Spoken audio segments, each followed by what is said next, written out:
Have you ever asked yourself, do I really get 8 hours of sleep? Most people think that if they spend 8 hours in bed, they're getting 8 hours of sleep. But the truth is very different. Sleep isn't measured by how long you lie in bed. It's measured by how much real, restorative sleep you get. Studies show that good sleep means you're actually asleep about 85 to 90% of the time you spend in bed. So if you stay in bed for 8 hours, you're probably only getting around 6.5 hours of real sleep. And if you want 7 solid hours of sleep, you actually need to stay in bed for more than 8 hours. But here's something even more important than the number of hours you sleep: your bedtime consistency. Researchers followed over 300,000 people, and the results were shocking. Going to bed at a consistent time was a stronger predictor of longer life than simply sleeping a certain number of hours. If your bedtime shifts by 2 hours or more from night to night, like sleeping at 11 p.m. one day, then 2 or 3 a.m. the next, you fall into the group with the highest mortality rate. Now let's talk about phones. A lot of people blame bad sleep on the blue light from screens. Even Harvard studies once supported this. But guess what? They were wrong. The real problem isn't the blue light. It's that your phone is designed to hijack your attention and keep you hooked. It tricks your brain into ignoring its natural signals of sleepiness.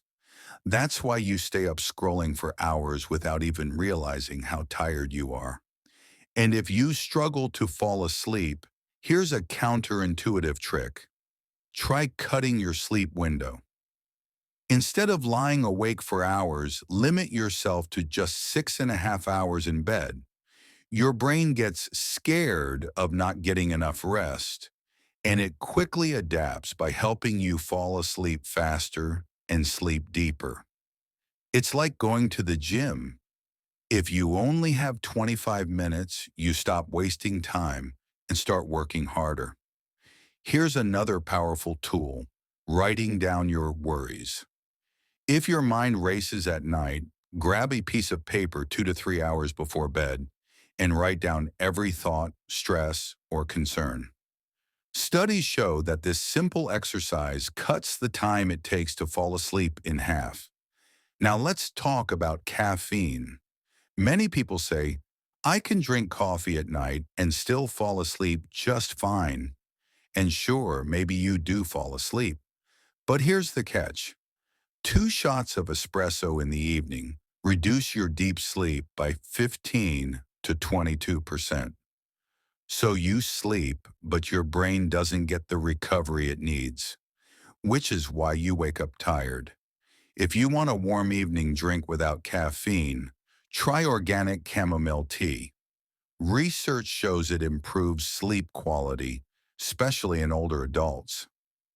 Another fascinating point: your sleep position matters. Your brain has its own cleaning system that removes toxic waste while you sleep, including beta amyloid and tau proteins, both linked to Alzheimer's disease. Animal studies suggest that sleeping on your side is the most effective position for this cleaning process. Poor sleep doesn't just shorten your life, it also lowers the quality of the years you do have, with more illness, more fatigue, and less energy. Sleep affects both how long you live and how well you live. And for the night owls out there, can you really force yourself to become a morning person? Science says, not really. Your chronotype is influenced by about 22 different genes. Even extreme lifestyle changes can only shift your natural sleep pattern by about an hour. So instead of fighting your biology, work with it. The bottom line is this: sleep isn't just about how many hours you get, it's about when you sleep, how consistent you are, and the habits you build before bed. Protect your sleep, because every minute of quality rest means more years and better years added to your life.